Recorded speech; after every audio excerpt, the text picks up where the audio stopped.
مانسہرہ کے مشہور ترین اور قدرتی حسن سے مالا مال مقامات ناراں اور شوگراں کا شمار پاکستان کے خوبصورت ترین سیاحتی اور کاروباری مراکز میں کیا جاتا ہے، مگر سیاحتی سیزن شروع ہونے کے باوجود ابھی تک بجلی جیسی بنیادی ضرورت دستیاب نہیں ہے۔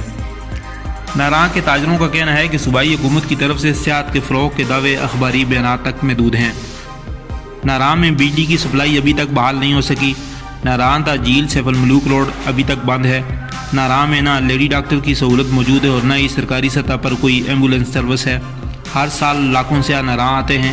حادثات اور بیماری کی صورت میں ضلعی انتظامیہ کے پاس ان سیاحوں کے لیے کسی قسم کی کوئی سہولت اور بندوبست موجود نہیں ہے۔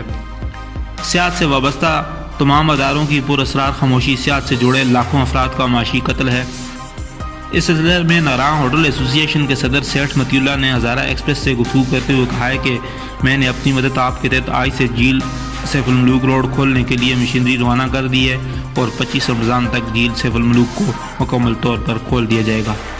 اصل میں آپ کو بتاؤں کہ یہ نام کی ہے، کام کی نہیں ہے، کیونکہ یہ اکیڈمی کے لیے بنی ہوئی ہے، نام کی بنی ہوئی ہے کہ وہ 2-4 مزدور لگاتے ہیں روڈ کی صفائی پہ۔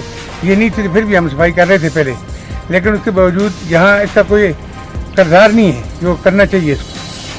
یہ روڈ جو جھیل سے ملوک روڈ ہے، اس کو ہم اپنی مدد کے تحت کھول رہے ہیں، کیونکہ ہم نے سرکاری اداروں کے ساتھ، ٹورزم کے ساتھ اور PWD والوں کے ساتھ سب کے ساتھ کنٹیکٹ کیا، کوئی رسپانس نہیں ملا۔